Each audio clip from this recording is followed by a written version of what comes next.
2012 সালের শেষের দিকের কথা। ক্লাস 9 শেষ হবে হবে করেছে। আমি তখন তুমুল কবি, ঝোড়ো কবিতা লিখি। সেই কবিতাগুলো একটা ডায়েরি, দিস্তা কাগজের পাতা, নোটপ্যাডের পাতা, এসব জায়গায় বিচ্ছিন্নভাবে ছিল। আমি সবগুলোকে একত্র করে একটা ফাইলে রাখতাম।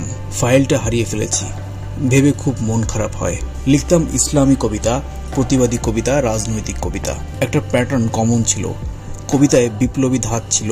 নবম শ্রেণীর একজন ছাত্রের কাছে বিপ্লব যতখানি আর কি। এরকম লেখালেখির কারণ ছিল আমি ধার্মিক পারিবারিক ব্যাকগ্রাউন্ড থেকে উঠে আসা। সেখানে ইসলামের আন্ডারস্ট্যান্ডিং এর পাশাপাশি পলিটিক্যাল ইসলামের আন্ডারস্ট্যান্ডিংও ছিল। তো 12 সালের শেষ দিকে এসে আমি আমার বন্ধু মোকাররমের সাথে প্রায়ই আমার চিন্তা শেয়ার করতাম। সেই সময় দেশের রাজনৈতিক অবস্থা টালমাটাল। জামায়াতের শীর্ষ নেতৃবৃন্দের ট্রায়াল চলছে আন্তর্জাতিক অপরাধ ট্রাইব্যুনালে। সারা দেশে চলছে জামায়াত শিবির বিরোধী তুমুল ক্যাম্পেইন। প্রস্তুতি নিচ্ছিল শাহবাগ। সেই টালমাটাল সময়ে আমার আর মোকাররমের আড্ডা হতো ঘন্টার পর ঘন্টা, দেশের রাজনীতি নিয়ে, ইসলাম নিয়ে। মোকাররম ছিল শিবিরের সাথী। ও যখনই আমাকে শিবিরে যোগ দিতে বলতো, আমি একের পর এক প্রশ্ন করতাম। নারী নেতৃত্ব, গণতন্ত্র, দাড়ি ছোট রাখা, এসব ব্যাপার নিয়ে তর্ক করতাম। মোকাররম সব প্রশ্নের উত্তর দিতে পারত না, কারণ বলাই বাহুল্য সেও আমার মতো নবম শ্রেণীতেই পড়ে। কিন্তু ওর সাথে আলাপচারিতার সময়ই আমার একটা পর্যায়ে মনে হয় আমার শিবিরে যাওয়া উচিত। এরপর যা ভাবা তাই কাজ। প্রথমে সমর্থক, তারপর কর্মী হয়ে গেলাম। কর্মী হওয়ার পর একটা বড় রিপোর্ট বই ধরিয়ে দিল। বিপাকে পড়লাম। নামাজের হিসাব, কোরআন পড়ার হিসাব, হাদিস পড়ার হিসাব, বই পড়ার হিসাব। হিমশিম খেতাম। সাথী হওয়ার শর্ত ছিল টানা 3 মাস কোনো নামাজ মিস করা যাবে না। আমি টানা কয়েকটা 3 মাসের সাইকেল আপ্রাণ চেষ্টা করেও ঠিক রাখতে পারিনি। 2-1টা ফজর মিস হয়ে যেত। বইগুলো পড়তাম, কোরআন শুদ্ধ করে পড়া শিখলাম। বেশ অনেকগুলো আয়াত মুখস্থ করলাম সিলেবাসের কল্যাণে। হাদিসও মুখস্থ হয়ে গেল অনেকগুলো। শিবিরের কল্যাণেই এত নিয়মিত বেসিসে আমি কোরআন হাদিস পড়েছি সে সময়। এসব মনে পড়লে ওদের জন্য দোয়া আসে। দিন গড়ায়, 10ম শ্রেণীতে উঠি। চলে আসলো উত্তাল 13 সাল। শিবিরের সেট আপ হয়। আমাকে স্কুল শাখার ছাত্র কল্যাণ সম্পাদক বানিয়ে দেওয়া হয়। আমি নাকি দায়িত্বশীল। আমি নামাজ মিস করি, গুছিয়ে কথাও বলতে পারি না কারোর সাথে গিয়ে নিজ থেকে মিশতে, বন্ধুত্ব পাতাতে। তার উপর আমি রেবেল। প্রোগ্রামে গিয়ে জেলা থেকে আসা, মহানগর থেকে আসা শিবিরের দায়িত্বশীলদের কড়া কড়া প্রশ্ন করি। তারা বোধহয় ভাবেন এই পিচ্চি ছেলে সব কি বলে। নূরনবী ভাই মুস্কি মুস্কি হাসেন। নূরনবী ভাই তখন থানা সভাপতি। আমি আজ পর্যন্ত ওনার মতো আন্তরিক আর ভদ্র মানুষ দেখেছি বলে মনে পড়ে না। হাসি মুখে কথা বলেন, দেখা হলেই জড়িয়ে ধরেন, পড়াশোনা করতে বলেন। শিবির ছেড়ে আসার পরও সবসময় অমায়িক ব্যবহার পেয়েছি তার কাছে। তো এসবের পরও আমি যখন দায়িত্বশীল হয়ে গেলাম, তখন মনে হলো কিছু দায়িত্ব নিতে হবে এবার। আমি আর মোকাররম মিলে ইন্ডিভিজুয়ালি ক্লাসের অনেকের সাথে 1-to-1 বসতাম। দিনের পর দিন সময় দিতাম। সেটার রেজাল্ট দেখা যায় কিছুদিনের মধ্যেই। আমাদের ক্লাসেই প্রায় 20 জনের অধিক কর্মী হয়ে যায় মাত্র কয়েক মাসে। যারা হয় না তারাও প্রোগ্রামে যায়, বই পড়ে, একসাথে নামাজে যায়। আতাতুর্ক স্কুলের 14তম ব্যাচের নামই পড়ে গিয়েছিল শিবির ব্যাচ। গল্পের মতো না? কিন্তু এর পরপরই শুরু হয় ভয়ঙ্কর দিনগুলো। 2013 সালের ফেব্রুয়ারিতে আব্দুল কাদের মোল্লার যাবজ্জীবন রায় দেওয়ার পর ঢাকায় বসে যায় গণজাগরণ মঞ্চ। সেই ভয়ঙ্কর শাহবাগ। তখনও জানতাম না এটা জন্ম দিতে যাচ্ছে এক অনিঃশেষ ফ্যাসিবাদের। শাহবাগে আন্দোলন শুরু হওয়ার পর সারা বাংলাদেশে একটা জামায়াত শিবির বিরোধী ওয়েব শুরু হয়। এর আগে কার্যত আওয়ামী লীগ বা ছাত্রলীগের তৃণমূলে তেমন আধিপত্য ছিল না। স্কুল, কলেজ, বিশ্ববিদ্যালয়ে শিবির ফাংশন করছিল অ্যাজ ইউজুয়াল। কিন্তু শাহবাগ শুরু হওয়ার পর জামাত এবং শিবিরকে ক্রমাগত ডিমোনাইজ ও ডিহিউম্যানাইজ করা শুরু হয়। বুদ্ধিজীবীরা বয়ান উৎপাদন করতে শুরু করেন। শাহবাগ মব ভয়েসের মাধ্যমে সেই বয়ান ছড়ায়। মিডিয়াগুলো সেটাকে অ্যাম্প্লিফাই করে। আর এরপরে সরকার শুরু করে দমনপীড়ন। স্কুল, কলেজ, বিশ্ববিদ্যালয়গুলোতে শুরু হয় ক্র্যাকডাউন। আমাদের স্কুলও ব্যতিক্রম ছিল না। চেয়ারম্যান সরাসরি হস্তক্ষেপ করেন। তার দরকার ছিল একটা লিস্ট। সেই লিস্টটা পেয়ে যায় আমাদেরই একজন ব্যাচমেট থেকে। আমাদের ক্লাসে গুনে গুনে 2 জন শাহবাগী ছিল। একজন বংশগতভাবে আওয়ামী লীগ, রিজিড এবং ভায়োলেন্ট, কিছুটা লেস রিজিড কিন্তু লীগ। এই 2 জনের সাথে শাহবাগের সময়ে আমাদের ভীষণ তর্ক হতো। ঘন্টার পর ঘন্টা স্কুলের করিডোরে, খেলার মাঠে, নাস্তার টেবিলে, সবখানে শাহবাগের সাজানো রায় নিয়ে তর্ক, শাহবাগীদের ব্লাসফেমি নিয়ে তর্ক, পরবর্তীতে হেফাজতে ইসলামের উপর গণহত্যার সময়কালীন ঘটনা নিয়ে তর্ক চলতেই থাকতো। কিন্তু কখনো সেটা হাতাহাতির পর্যায়ে যায়নি। বন্ধু হিসেবেই দেখতাম। কিন্তু আলটিমেটলি সেই স্কুলে কারা শিবিরকে লিড দিচ্ছে তাদের একটা লিস্ট চেয়ারম্যানের কাছে তুলে দেয়। এরপর শুরু পালিয়ে বেড়ানোর দিন। আমাদের শিক্ষকরা আমাদের ব্যাপারে খুব সাপোর্টিভ ছিলেন। অনেকেই জানতেন আমরা কারা শিবির করি। নামাজ পড়তাম, ভালো আচরণ করতাম, ক্লাসেও টপার ছিলাম, তাই পছন্দ করতেন। একদিন সবে প্রথম পিরিয়ড শেষ হলো। ক্লাসে বসে আছি। একজন স্যার আমাদের ক্লাসের বাইরে থেকে ডাকলেন। আমি গেলাম, সালাম দিলাম। স্যারকে দেখে চিন্তিত মনে হচ্ছিল। স্যার বললেন, তোমাদের যারা আছে সবাইকে নিয়ে সরে যাও, আজকে আর স্কুলে থাকার দরকার নাই, বাসায় চলে যাও, আজকে রেড হবে, চেয়ারম্যান আসবে, পুলিশ আসবে। ভাবতে পারেন, আমরা সবে ক্লাস 10-এ পড়ি, আমাদের মতো বাচ্চা ছেলেদের ধরতে স্কুলে পুলিশ আসবে, চেয়ারম্যান আসবে। একে একে সবাইকে নিয়ে সেদিন সরে পড়ি। কিন্তু এরপর থেকে প্রায় নিত্যনৈমিত্তিক হয়ে গিয়েছিল এই ঘটনা। আমার মনে পড়ে না 2013 সালের মাঝামাঝি থেকে শেষ অবধি কখনো শান্তিতে ক্লাস করতে পেরেছি কিনা। এক একদিন 5th পিরিয়ডে 3rd পিরিয়ডে ব্যাগ বই গুছিয়ে পালাতে হয়েছে। আমরা ছিলাম ক্লাসের টপার, স্কুলের সবচেয়ে সম্ভাবনাময় ছাত্র, শিক্ষকদের আদরের পাত্র।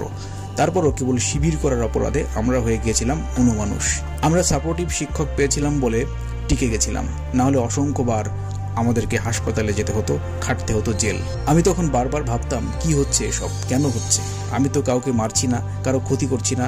একটা সংগঠনের রাজনীতি ভালো লাগে আমার, তাই সেই সংগঠনের সাথে যুক্ত হয়েছি। এটা কি অপরাধ? কেন আমাকে মারবে, কেন জেলে দেবে? আমরা কি আদৌ স্বাধীন? 2013 সাল আমার জীবনের সবচেয়ে উত্তাল সময়। বিশেষত সাইদি সাহেবের রায়ের দিনের কথা আমার আজীবন মনে থাকবে। 28 ফেব্রুয়ারি 2013। সারাদিনে জামায়াত ও শিবিরের প্রায় 70 থেকে 80 জন নেতাকর্মীকে পুলিশ, লীগ আর আওয়ামী লীগের সন্ত্রাসীরা গুলি করে মেরে ফেলে। সারাদিন মৃত্যুর সংবাদ শুনি, কান্না করি। চট্টগ্রামে কোমরের কাছে বন্দুক ঠেকিয়ে গুলি করে মেরে ফেলার ভিডিও দেখে মন গুঁড়ো হয়ে যায়। আব্বু আম্মুর কড়া নিষেধাজ্ঞায় সেদিন মিছিলে যেতে পারি না, কিন্তু সেদিনের সেই ভয়াবহ গণহত্যা দেখার পর সিদ্ধান্ত নেই, আর আব্বু আম্মুর নিষেধের তোয়াক্কা করব না। তড়িৎ সিদ্ধান্ত। তখনও জানি না এই সিদ্ধান্ত কোনো একদিন আমার জীবনে একটা অন্ধকার দিন নামিয়ে আনবে। সাইদি সাহেবের রায়ের পর থেকে প্রতিটি বিক্ষোভ মিছিলে যেতাম, গলার রক ফুলিয়ে তাকবীর দিতাম। রোদের ঝাঁজে গা জ্বলত, ঘাম আর কান্না মিশে যেত। অদূরে পুলিশ বন্দুক তাক করে দাঁড়িয়ে থাকতো, মৃত্যু দেখতাম চোখের সামনে। তখনও সেই মৃত্যু আমাদের ধাওয়া দিত। রুদ্ধশ্বাসে দৌড়াতাম। সেই সাহস আর শক্তি নিয়ে আম্মুর নিষেধকে অমান্য করে আসতাম। মৃত্যুর মুখোমুখি দাঁড়িয়ে সেই সাহস আর শক্তি থাকতো না, ভয় পেতাম, পা কুঁকড়ে আসতো।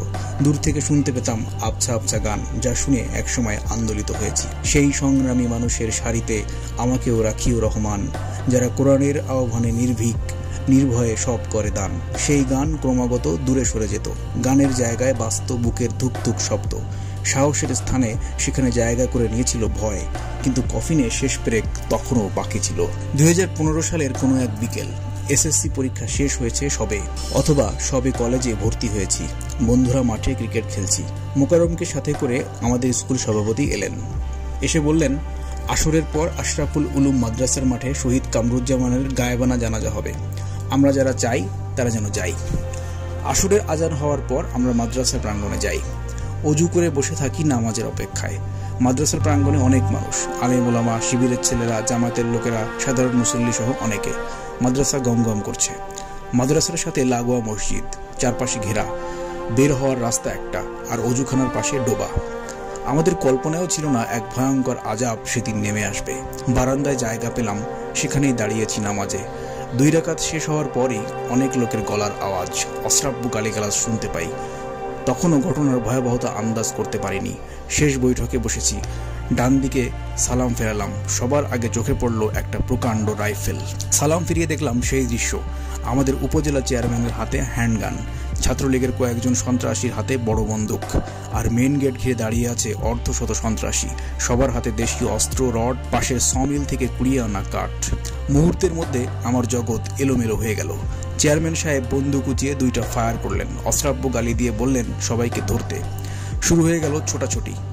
সবাই ছিটকে মাদ্রাসা আর মসজিদের ভেতর ঢুকতে লাগলো, আর আওয়ামী সন্ত্রাসীরা ঝাঁপিয়ে পড়ল। আমরা চিহ্নিত শিবির, ধরা পড়লে বাঁচার উপায় নেই।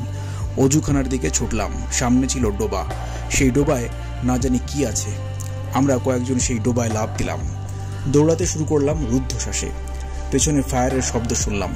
ডোবায় কাদা মাখিয়ে বেশ কয়েকবার ডুবে যেতে গিয়েও কোনো রকমে উঠে দৌড়াতে থাকলাম। সামনে পড়ল বিশাল উঁচু দেওয়াল। সেই দেওয়াল যে কিভাবে টপকেছি এখন আর মনে করতে পারি না। সেই সময়টুকুর স্মৃতি আমার নেই।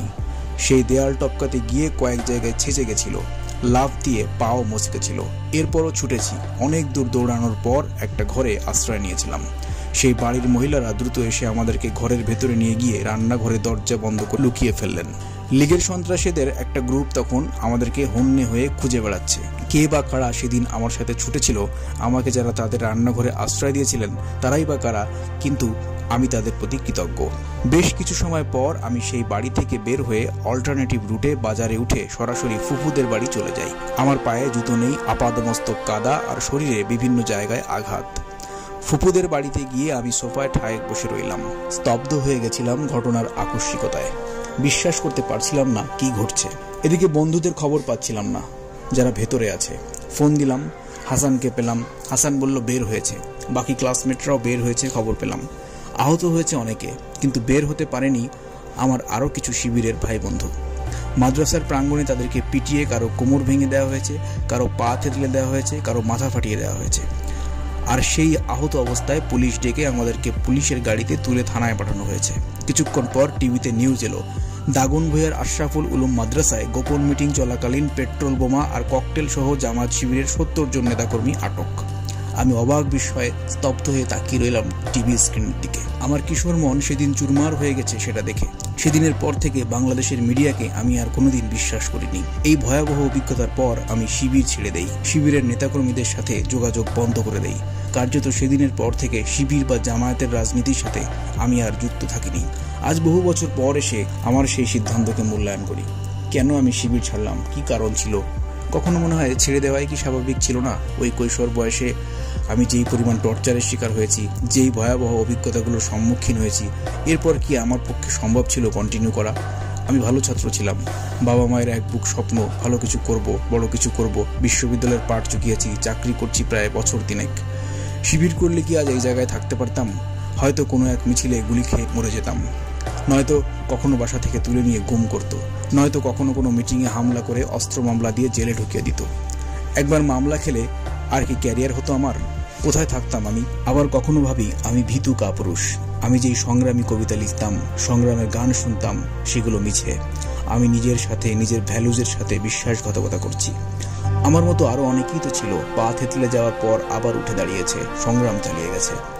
মামলার পর মামলা খেয়ে বাড়ি ছাড়া হয়েছে, ইসলামী আন্দোলন ছাড়েনি। আমার মতো অনেকে তো সন্ত্রাসী লীগের গুলিতে শহীদ হয়ে গেছে। তাহলে আমি কেন ছেড়ে দিলাম? নিশ্চয়ই আমি দুর্বল, নিঃসন্দেহে আমি ভীতু। এই যুদ্ধ প্রতিনিয়ত আমার নিজের সাথে। আমি বহুবার নিজের সাথে নিজে তর্ক করেছি, জিতেছি, হেরেছি, কিন্তু কিছু প্রশ্নের উত্তর আমাকে কে দেবে? আমি তো একজন কিশোর ছিলাম মাত্র। জীবন সবে শুরু হয়েছিল, পড়াশোনা করতাম, একটা ছাত্র সংগঠনকে পছন্দ করতাম, তাই যুক্ত হয়েছিলাম। তাহলে কেন আমাকে এসবের ভেতর দিয়ে যেতে হলো? কেন আমার শৈশবকে এভাবে বিষাক্ত বানানো হলো? কেন আমার কৈশোরের সহজতা, উচ্ছলতা, সব আনন্দ কেড়ে নেওয়া হলো? কেন আমার উপরে বুলেট আসলো? কেন আমাকে স্কুল পালাতে হলো? কেন আমার কৈশোর আর 10 জনের মতো স্বাভাবিক হলো না? কেন সেই কিশোর বয়সেই আমাকে এটা বুঝিয়ে দেওয়া হলো যে কিছু নির্দিষ্ট চিন্তার, কিছু নির্দিষ্ট আদর্শের মানুষের জীবন বাকিদের মতো মূল্যবান নয়? মূল্যবান নয় তাদের শৈশব, কৈশোর। এই প্রশ্ন আমার না, এই প্রশ্ন আমার মতো শিবির করা হাজার হাজার ছেলের। আমার চেয়েও তিক্ত, আমার চেয়েও ভয়াবহ দুঃসহ স্মৃতি যাদের আছে, তাদের এইসব প্রশ্নের উত্তর কে দেবে? তাদেরকে কে বলবে তাদের অপরাধ কি?